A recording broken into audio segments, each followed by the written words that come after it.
we're going to re-cement. I'm dry fitting it just to make sure it fits properly. I'll put it on, but I'm going to do it in small sections like this. I'm not going to do it all in one go, because I did a video some time ago that Keeping It Coy. Here's another shout out to Keeping It Coy. He's a brilliant guy, Jamie. Check his channel out. Anyway, you know, obviously he said you had a lot of problems installing it in the first time. You know, swearing, muttering under your breath, because, you know, yeah, I went mental trying to get it sorted out. I even resorted to getting a sledgehammer, trying to bang it into place. That's how bad it was. Yeah, and I suspect that the solvent cement that I was using was rubbish anyway. So what I want to do is talk about what I've done with the retro. So what I also want to talk about is my retro bottom drain that I got from I think it's Eco Filtration, and I know Martin's touched on it a bit regarding the fitting attachment that I've designed to go on it, which is low profile. Yes, Eco Filtration make one, but it's actually a 2-inch pipe, not a 1.5-inch pipe like mine are. But I do want to show you the attachments while I've got you here so you can see. So here is my Eco Filtration bottom drain, retro bottom drain. Right, so essentially I've built the low profile section out of a 90-degree elbow, a bit of pipe, a 45-degree angle, a bit of pipe, another 45-degree angle, and then a hose tail on the end. And that's more or less how it's constructed. And I think that's going to be okay on there. But I also want to show you what you would normally get as standard on the retro bottom drain, where it's this T-piece here, as you can see. Can you see that, guys? And then you obviously would cut the relevant size of pipe for that. The thing with that is the fish can knock themselves, and now it is tapered on the top, so fish shouldn't be able to hurt themselves too much. You see that? But there is that top bit there sticking out. And I know James the Koi Whisperer had a similar issue regarding when he had a retro bottom drain.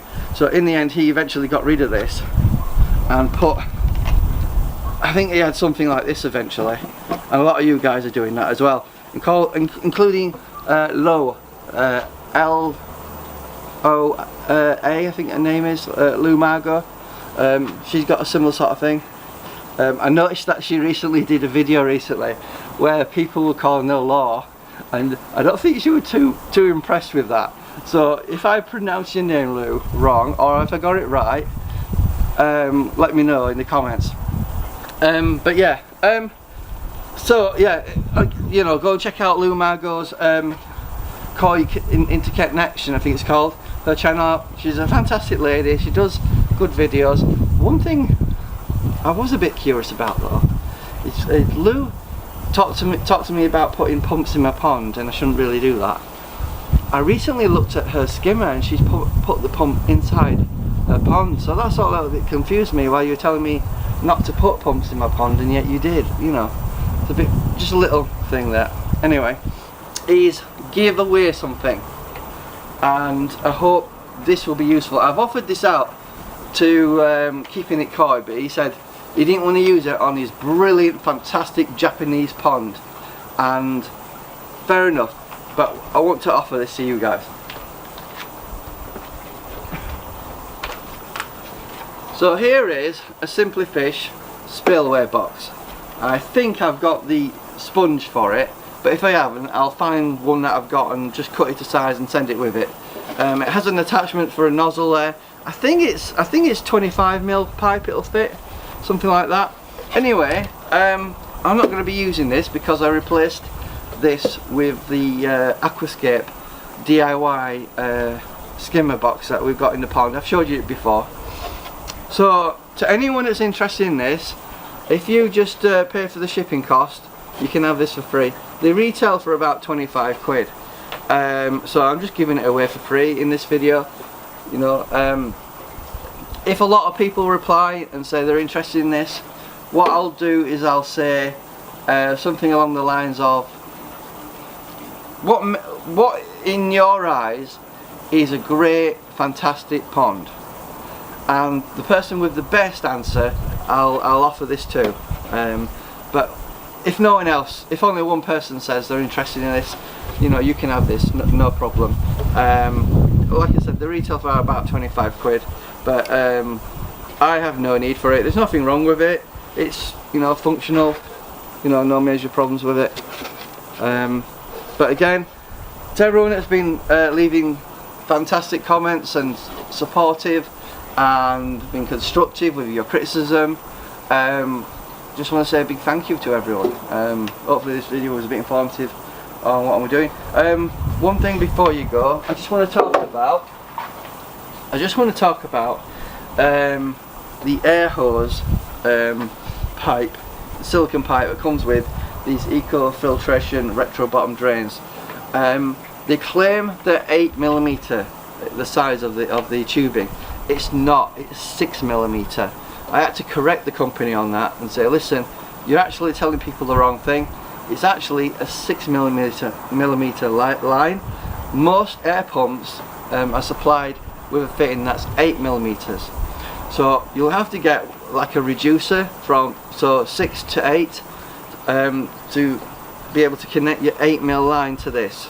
Just wanted to touch on that because I don't think anyone said anything regarding that. So as I said, also check out Martin's garden koi pond. I'll put links in the description box, but you know, that's my low profile fitting that I'm going to put on. That's what would originally come, so you can see the difference.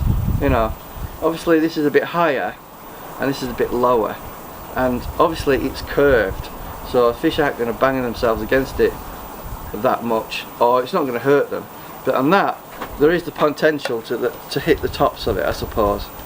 Even though it's tapered, can I show you that? You see how it's tapered? So it is sort of smooth on the top, but nevertheless, I think most people prefer the curved part. Anyway, so I've just welded that. I just want to show you a close-up look. What is recommended is you go all the way around the edges with a dab of glue. It doesn't have to look pretty as long as it's functional and does the job, but there's no gaps. So essentially I'm dry fitting it first. I did make a bit of a mistake on this because these can go that way or that way. It's easy to get confused which side is which, because I need the water to flow that way, as you can see, that way. But if you do it the other way, it will work the other way, but obviously it's running against the actual pipe itself. So instead of going that way, it's actually going this way first, then that way. So that's why I need to have it the right way around. nearly made the same mistake again, mucking the pipe up. Anyway, that's the first bit welded. I'll wait for that to dry, and then I'll put the elbow or bend on there. Right guys, there's the new pipe. It's in there solid. I'm not going to run any water through it yet. Going to give it 24 hours to cure, but I've replaced the pipe, sanded it down, put it back on. Did make a bit of a boo-boo with that T, so quickly got the piece that I inserted out and sanded it down and re-glued it, so that's all in there now. So as you can see, one solid piece of pipe. I did have a coupler on the other one before, and I've used some 90-degree bends instead of the 45s on there. So as you can see, that's ready to cure, and when it's finished we'll get this hooked up and hopefully it'll be completely watertight.